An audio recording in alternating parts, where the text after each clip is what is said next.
आज म यहाँलाई घरमै सजिलैसँगले चिकन फ्राई नयाँ स्वादमा बनाउने तरिका सिकाउन जाँदैछु। युट्युब च्यानल अमर पन्छी फूड वर्ल्डमा यहाँलाई धेरै स्वागत छ।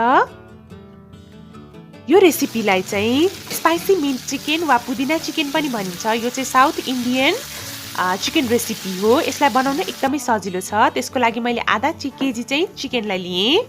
सबैभन्दा पहिला म यसलाई म्यारिनेट गर्दैछु। मैले राखेँ नुन आधा चम्चा, रातो धुलो खुर्सानी आधा चम्चा, लसुनको पेस्ट 1 चम्चा, आधा चम्चा बेसार राम्रो क्वालिटीको लिनुहोला। त्यसै गरेर केही चाहिँ पुदिनाका पातहरू, यसले राम्रो बास्ना दिन्छ चिकनमा चाहिँ। भुटेको तोरीको तेल 1 चम्चा र यो रेसिपी बनाउँदा हामीलाई नभई नहुने चिज भनेको कागती हो। आधा केजी चिकनको लागि आधा कागती हामीले प्रयोग गर्नुपर्ने हुन्छ। यो चिकनलाई चाहिँ अब म म्यारिनेट गर्दैछु। जति राम्ररी यहाँले यसरी म्यारिनेट गर्नुहुन्छ त्यति नै मिठो हुन्छ यो चिकन चाहिँ। सफा हातले यसलाई म्यारिनेट गर्नुहोला। म यहाँहरूलाई के भन्न चाहन्छु भने यो रेसिपीमा चाहिँ अदुवा र प्याज चाहिँ राख्नु हुँदैन।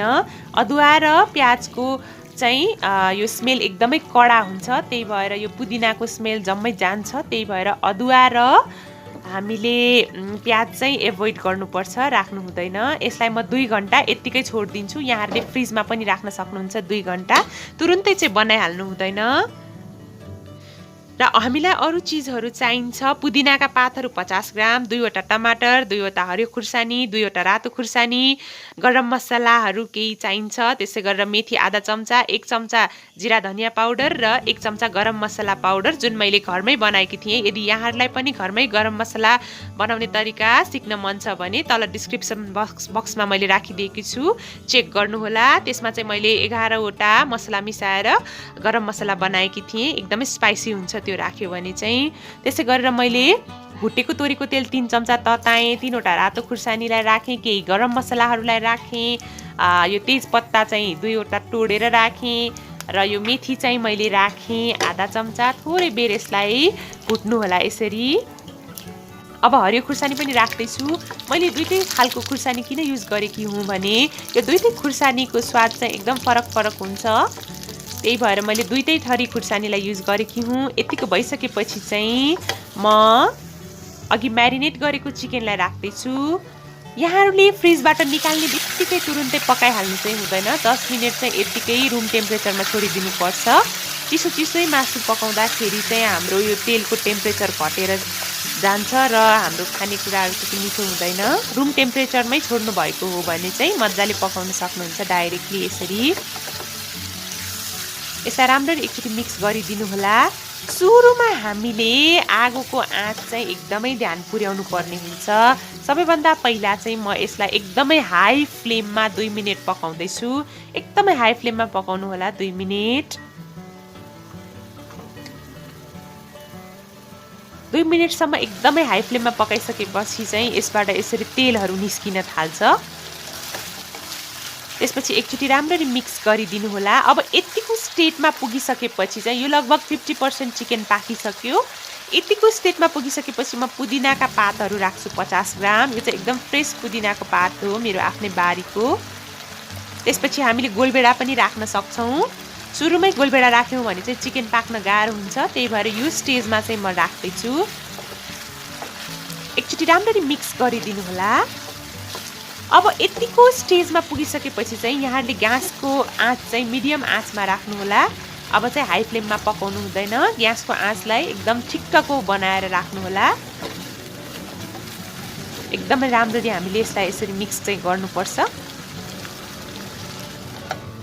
छोपेर यसलाई फेरि 2 मिनट पकाउनु होला। 2 मिनट पकाइसकेपछि यो यस्तो देखिन्छ। बिस्तारै टमाटर पनि गल्न सुरु भइसकेको छ।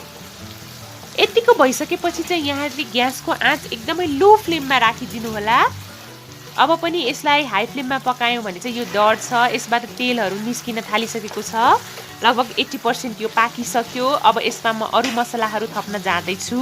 एकदमै लो फ्लेममा राख्नु होला। हाई फ्लेममा राख्यौँ भने चाहिँ यो मासु कति पनि मिठो हुँदैन। यतिको स्टेजमा म राख्दैछु गरम मसला पाउडर, जुन मैले घरमै बनाएकी थिएँ 1 चम्चा। घरमै बनाएको गरम मसला एकदमै स्पाइसी पनि हुन्छ र ताजा ताजा भएकोले मिठो पनि हुन्छ। जिरा धनियाँ पाउडर राखेँ 1 चम्चा। यो जिरा धनियाँ पाउडर चाहिँ मैले भुटेर पिसेकी थिएँ, त्यही भएर यो पनि एकदमै मिठो छ।